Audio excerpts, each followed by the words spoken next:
मुंबई एक ऐसा शहर जो कभी सोता नहीं, लेकिन इस शहर में एक ऐसी बिल्डिंग भी थी जहां रात के बाद कोई जागना नहीं चाहता था, क्योंकि उस बिल्डिंग के छठे माले पर मौजूद फ्लैट नंबर 611 सिर्फ एक कमरा नहीं था, वो एक जाल था।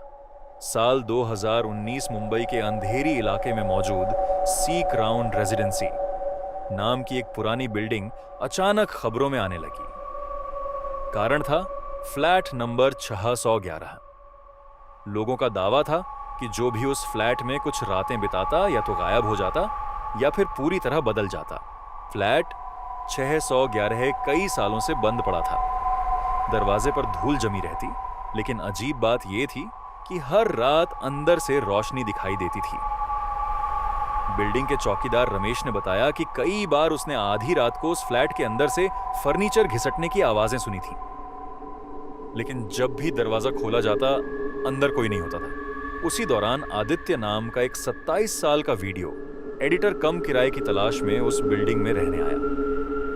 मुंबई में सस्ता फ्लैट मिलना आसान नहीं था और 611 का किराया बाकी फ्लैट से आधा था। लोगों ने उसे चेतावनी दी, उस फ्लैट में मत जाना, लेकिन आदित्य हंस पड़ा। भूत वूत कुछ नहीं होते। और उसी रात उसने फ्लैट नंबर 611 की चाबी ले ली। पहली रात सब सामान्य था, लेकिन ठीक 3:07 AM पर आदित्य की नींद अचानक खुल गई, क्योंकि किचन से किसी के धीरे धीरे बर्तन रखने की आवाज आ रही थी।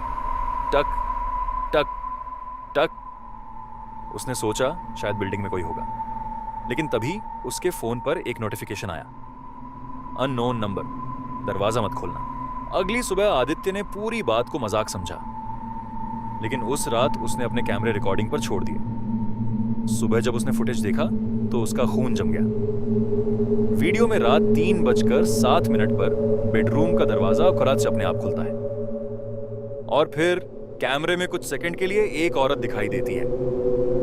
सफेद चेहरा, काले बाल और आंखें पूरी तरह काली। आदित्य ने बिल्डिंग के पुराने रिकॉर्ड खंगालने शुरू किए। तब उसे पता चला 10 साल पहले उसी फ्लैट में एक महिला रहती थी। नाम था नायरा मल्होत्रा।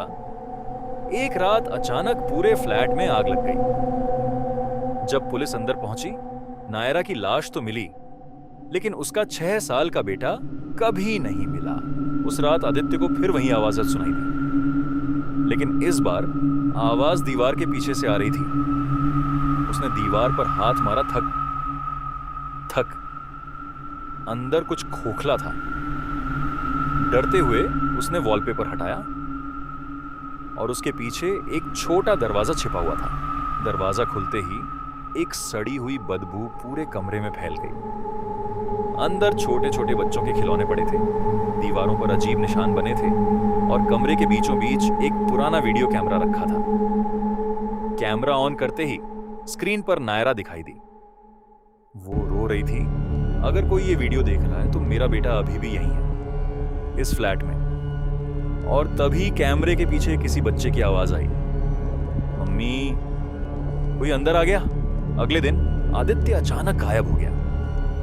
पुलिस को फ्लैट के अंदर सिर्फ उसका कैमरा मिला, लेकिन सबसे डरावनी बात, कैमरे की आखिरी रिकॉर्डिंग थी जिसमें आदित्य दीवार की तरफ देख रहा था, और धीरे धीरे वो खुद दीवार के अंदर चलता हुआ दिखाई देता है, जैसे उस दीवार के पीछे कोई दूसरी दुनिया थी।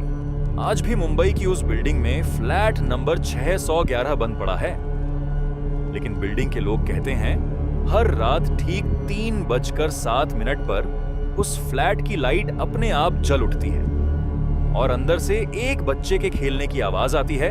अगर आपको रात के 3 बजे किसी खाली कमरे से आवाज आए तो याद रखिएगा, हर दरवाजा खोलना जरूरी नहीं होता।